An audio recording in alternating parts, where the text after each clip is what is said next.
بسم اللہ الرحمن الرحیم۔ واقع کربلا ایک عظیم داستان، حق اور باطل کا مارکا تھا۔ یہ 161 ہجری کا زمانہ، اسلامی تاریخ کا اہم لمحہ۔ حضرت معاویہ کا انتقال ہوا اور یزید نے حکومت سنبھالی۔ یزید نے بیعت کا مطالبہ کیا لیکن سب نے قبول نہ کیا۔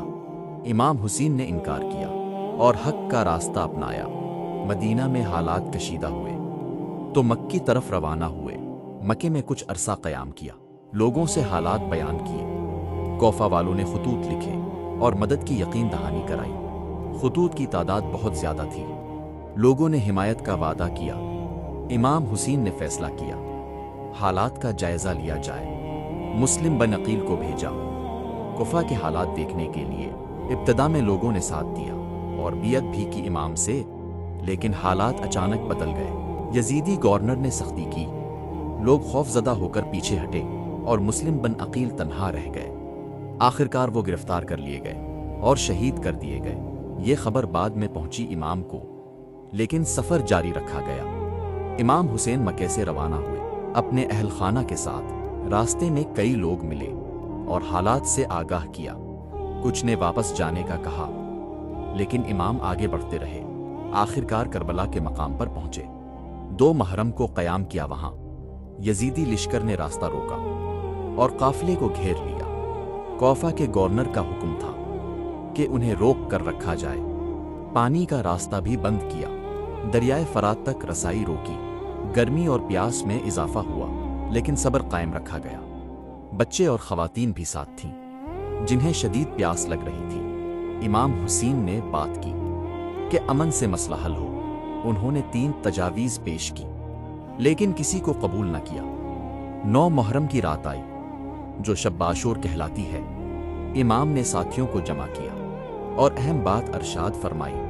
انہوں نے فرمایا، تم سب آزاد ہو، چاہو تو مجھے چھوڑ کر جاؤ، لیکن کسی نے ساتھ نہ چھوڑا۔ سب نے وفاداری کا عہد کیا۔ رات عبادت اور دعا میں گزری۔ ہر طرف خاموشی چھا گئی۔ صبح 10 محرم کا دن آیا۔ یوم عاشور کا آغاز ہوا۔ جنگ شروع ہونے والی تھی، لیکن حق واضح ہو چکا تھا۔ سب سے پہلے ساتھی میدان گئے اور بہادری سے مقابلہ کیا۔ ایک ایک کر کے سب شہید ہوئے اور قربانی کی مثال بنے۔ حضرت علی اکبر بھی گئے اور عظیم قربانی پیش کی۔ حضرت عباس نے کوشش کی پانی لانے کی بچوں کے لیے، لیکن وہ بھی شہید ہو گئے اور وفاداری کی مثال بنے۔ ہر طرف غم کا منظر تھا، لیکن صبر کی مثال قائم تھی۔ آخر میں امام حسین رہ گئے، تنہا مگر حوصلہ بلند تھا۔ انہوں نے آخری وقت تک حق کا پیغام دیا۔ لوگوں کو زخموں سے نڈھال ہو گئے، لیکن ثابت قدمی نہ چھوڑی۔ بالآخر وہ شہید کر دیے گئے اور تاریخ رقم ہو گئی۔ یہ لمحہ بہت دردناک تھا، جسے کبھی بھلایا نہیں جا سکتا۔ شہادت کے بعد اہل بیت کو قیدی بنا لیا گیا۔ خواتین اور بچوں کو لے جایا گیا۔ کوفہ اور پھر دمشق کی طرف حضرت زینب نے خطبہ دیا اور حق کو واضح کیا۔ امام زین العابدین نے بھی سچائی کو بیان کیا سب کے سامنے۔ یزید کے دربار میں بھی ظلم کو بے نقاب کیا گیا۔ کربلا کا پیغام پھیل گیا اور لوگوں کو حقیقت معلوم ہوئی۔ یہ واقعہ صرف جنگ نہ تھا، بلکہ ایک نظریہ تھا، حق کے لیے ڈٹ جانے کا اور ظلم کے سامنے نہ جھکنے کا۔ یہ ہمیں سکھاتا ہے کہ سچائی ہمیشہ زندہ رہتی ہے، قربانی کبھی ضائع نہیں ہوتی اور حق آخرکار غالب آتا ہے۔ کربلا آج بھی زندہ ہے، ہر دور کے انسان کے لیے۔